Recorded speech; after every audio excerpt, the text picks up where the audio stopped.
Rampenlichter Festival is one project of our company that is called Culture Clouds. And we are an independent child and welfare organization.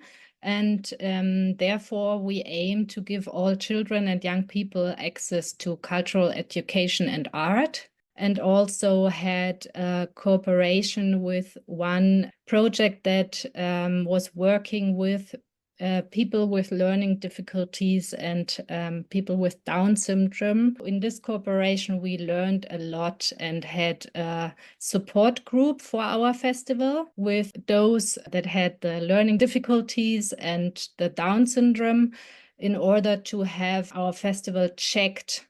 And they brought their view into our work and or implemented some things to learn from what they told us about. For example, are our leaflets understandable? Is the program accessible and understandable? And they checked the website. And later, we also discussed with what they would need in order to take part in workshops at the festival, or what they would expect the theater to look like, or how the theater should be for them in order to participate in the festival. We are also part of Alliance, which is run by the International Association of Theatre for Child and Young People, ASSITEJ. Is the short form. There we work together with theaters and theater pedagogues and independent theater groups, and also with groups with, for example, deaf performers or people that are affected by racism and from the BIPOC community.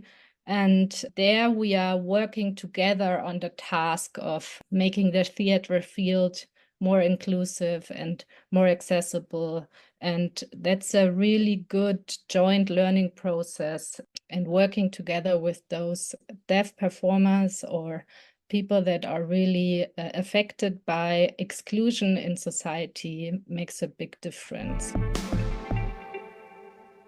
One example I have in mind was when a mixed-abled group was part of the festival with one actor that had Down syndrome. And he was just amazing, open person and opened up to everyone, which is not always easy with young people and youth, because they are sometimes quite shy, but he was so open and funny, and it was really amazing to see how this came together in the festival. What I really realized in this process was that we were lucky, or we are lucky, to have gotten the resources to put such effort into this task.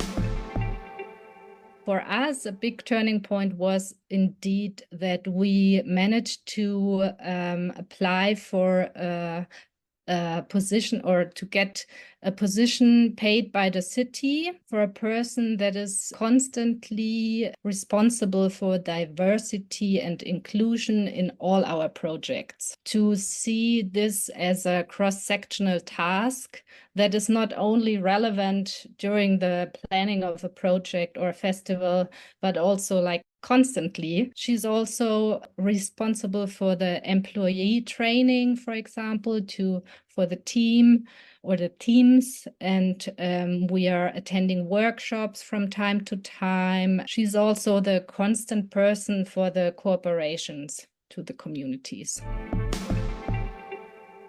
One big challenge was and still is the kind of the wording. We are not always sure if we are speaking the same language. So it might be a German thing as well, I don't know. But the word inclusion, for example, is not inclusive by itself. So oftentimes when people read it's an inclusive program, they do not feel comfortable with this information. And that's something it took us a while to figure out, okay, if you only label it with inclusion, it's not always an invitation to everyone. It's the same with the labeling of different disabilities, for example. So in the communities, they speak another language than in society, kind of. So that's why we aim to always work together with the communities.